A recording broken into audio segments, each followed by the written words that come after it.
Okay, welcome back to Media Monday. This is actually Media Monday on a Tuesday. This sometimes happened when I taught my media classes just because of holidays and other things. Yesterday it was just because I was hoping to get it done in the morning, but before I had to leave at noon, but I didn't get a chance. So I'm just going to post it today and hope you'll forgive me. You may also hear my friend Phoebe, my daughter's dog, may pop in here from time to time. But anyway, so this is Media Monday concept number 6. Today's concept is media messages have social and political implications. Just before I get to that, again, I won't go back over all the concepts. I'll save that. We're almost to the end of them now. I'll save till the last one to review them all. But I just want to mention again, last week we talked about concept 5, which says that media contain ideological and value messages.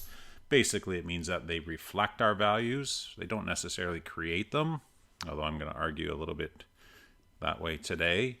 Really, that they reinforce them. And certainly that's true. And one of the things I didn't do last week, if you remember, I think I told you I recorded the video and then realized the first version was I had the mute button on, which I keep wanting to check here, make sure it's recording, which it is. And then the second time through, I think I forgot a few things. So I mentioned Leave It to Beaver, right, as an example. If you ever want to kind of do this for yourself, just watch an old sitcom, watch something made in the 50s or 60s, and I think you'll pretty quickly see that the values in that are quite a bit different than today. Lots of things missing that we see in our media today. But I never did give an example of a more modern one. So what I used to do is I would show them Leave It to Beaver, and then I would show them an episode of Modern Family. Not the super newest. I think it's been off the air now for a few years, but relatively new. And again, a good example, right? Because if you watch that show, again, you'll see that there are a lot of people, types of relationships that you would not have seen in Leave It to Beaver. Although at the same time, they only, they reinforce certain ones. When that show was being made, pride was a big thing, gay pride specifically. I don't think transgenderism was ever part of it. And of course, now that's something that has become part of our culture again. So, so last week, again, if you have to remember one word, last week's concept was about reflecting. This one is about affecting, right? It has an affect on us. So basically the concept says this: media messages contain social and political implications. The media have great influence in politics and informing social change. Just talk about politics very quickly. I think most of us now know and understand that our elected officials are, it's image. It's the soundbite that we elect people on. Most people don't go terribly deep when it comes to understanding who their politician is. They just go by, the thing that they're going to focus on right now in the States. And that's on my mind because, of course, we're coming up to an election. BB. What we're seeing is that there's this real focus on the border and immigration, and that's going to become the big kind of sticking point. And there is, there's an argument that, of course, the Republicans don't want to fix it. I don't know if it's true or not. I just happened to watch a little bit of Jon Stewart last night and talked about how the Republicans are not willing to fix the problem. Because if it's fixed, it's not a wedge issue, as they call it, right? It's not something that they can talk about over and over again to get people to vote for them. And I'm sure there are similar issues on the other side. I just don't know them off the top of my head right now. So television can elect someone on image. Well, just before I get to that, even before that, a single photo can at least in the past, things have changed for sure, but in the past could end a political campaign. We saw that in the States again with a guy named Gary Hart, who was, I think, running for the Democratic, to be the Democratic representative, to be president. One photo came out with a young lady on his lap who wasn't his wife, sitting in front of a boat called The Monkey Business. And my memory is that that was very quickly the end of his campaign. He withdrew shortly after that. Another story was a prime minister, and again, I'm not going to remember names, a guy who was either running, I think he was running for prime minister, but the story is that, in the old days, they used to get on planes. There'd be a plane for the candidate and his team, and then a plane for the press to follow him across the country. And they had some plane troubles. I think one of the planes needed to have some work done, so they were bored, and they were out on the tarmac throwing a football around, and the gentleman who was running for prime minister decided to take part. And of course, the press was there, and they just happened. One of the photographers got this photo of him fumbling the ball horribly. And of course, that was the photo that they printed. And I believe that was, a lot of people said that was the end of his chances, because a lot of people saw that photo and thought, hey, if he can't catch a football, how can he run a country? Which is kind of a ridiculous idea. But remember, this is, the power of the media. And it's important to know too that going back as far as I can remember, every prime minister, and I'm sure every president, has their own photographer. I remember learning this first with Stephen Harper, who was, he would go and do things. Sorry, my QuickTime player stopped recording again, so I just started again, and I will stitch these together when I'm done. So I was talking about Stephen Harper, and so he would go to events and only allow his own photographer, and of course there was a reason for that. He could then have power over which images people actually saw, right? There wasn't a chance of anything embarrassing. I mean, as a photographer, I know that. I go and take photos of people, performers, often, and I can take hundreds of photos. And obviously I choose the ones I think that look best, that make them look best. But I could, if I wanted to, do the opposite, right? I could make them look pretty foolish. It's not very hard. Anyway, so that is the power of the media. Another, what I think is an interesting story, although I've read since that maybe it's not as true or as accurate as I was led to believe, was the story of the first televised presidential debate. That it was between Richard Nixon and JFK, and Nixon was pretty skeptical about television. Remember, this is early days, and refused to wear makeup, and wasn't concerned about his image. I mean, he wasn't the best looking guy to begin with, and then you have JFK, who was, I think, maybe the first kind of heartthrob president. And anyway, they did their debate. Apparently, they did a study the next day. They asked people who listened to it on the radio. I remember a lot of people would have just been listening to it at the time, who won, and a lot of people said Nixon won. And then they asked the people who watched TV, watched the television. Remember, the exact same debate, just in one case you can see the visuals, in one case you can't. And they found that those people said that Kennedy won, right? So again, the image is equally, if not more important in a lot of cases. So that's why, like I said, politicians speak in sound bites. I get frustrated. I don't really listen to them much anymore, because they simply say the same things over and over again. Doesn't matter what question they're asked, they have their talking points, and they always manage. I mean, I'm sure they do heavy training to learn how to, just get back to that talking point, because that's what's going to either win or lose them, the election for them. The other thing that the media does, the social part of it, is that they involve us in concerns around the world, right? Marshall McLuhan, a famous Canadian media thinker, who has a connection to our town. I actually know one of his sons fairly well. He's another photographer in town. But I've read quite a bit of his stuff, and I'm amazed at the things that he said, way ahead of anyone else, including really predicting the internet. We talked about we will eventually have it will be our nervous system, which in some ways it's become.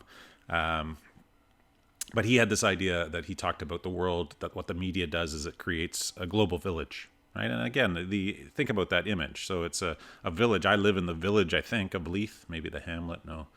Very small, right? 50 houses, about that. And but when you talk about a global village, it just simply means that we are interconnected. We are,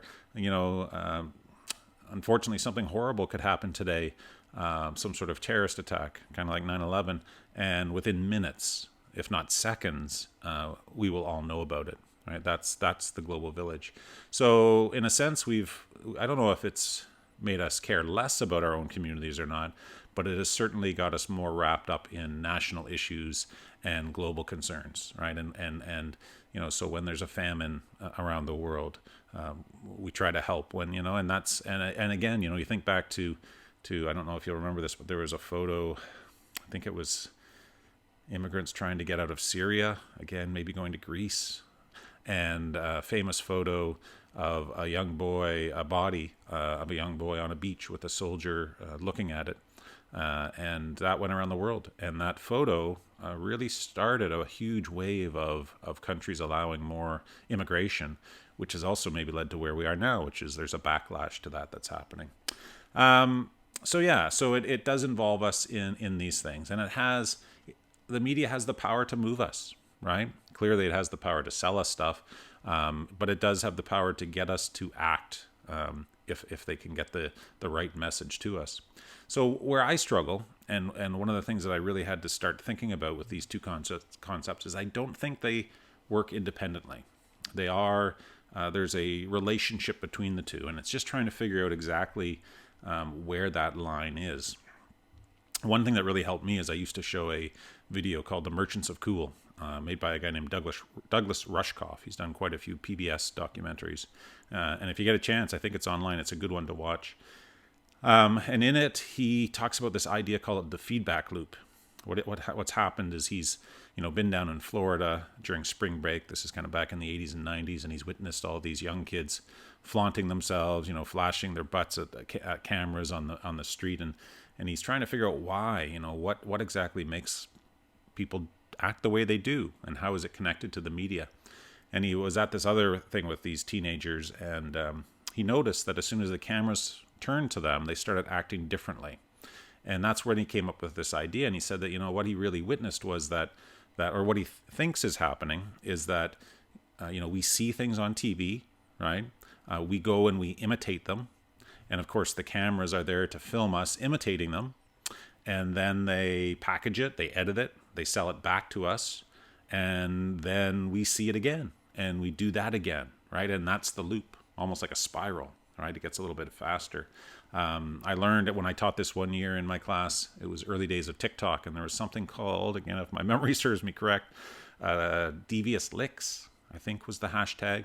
And this is where kids were going into washrooms in schools and stealing things, stealing hand dryers and mirrors and whatever else. And that we had that happen in our school, right? This was not something that happened here. I think it started in the States. It may have happened, maybe not even in North America for all I know. But it spread like crazy, right? And again, because everything is speeding up, these implications happen much faster, right?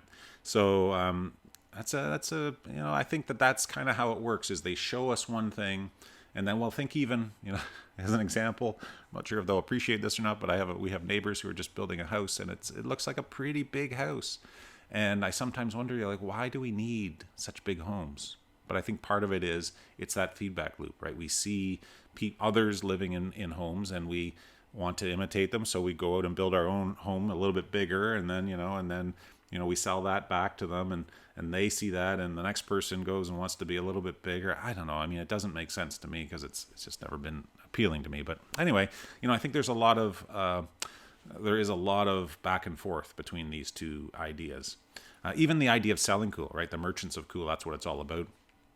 I think it kind of illustrates it too, because the ads, of course, both sell things that are cool, but it also sells the idea of cool and the importance of cool, right? So it's doing all of that stuff at the same time.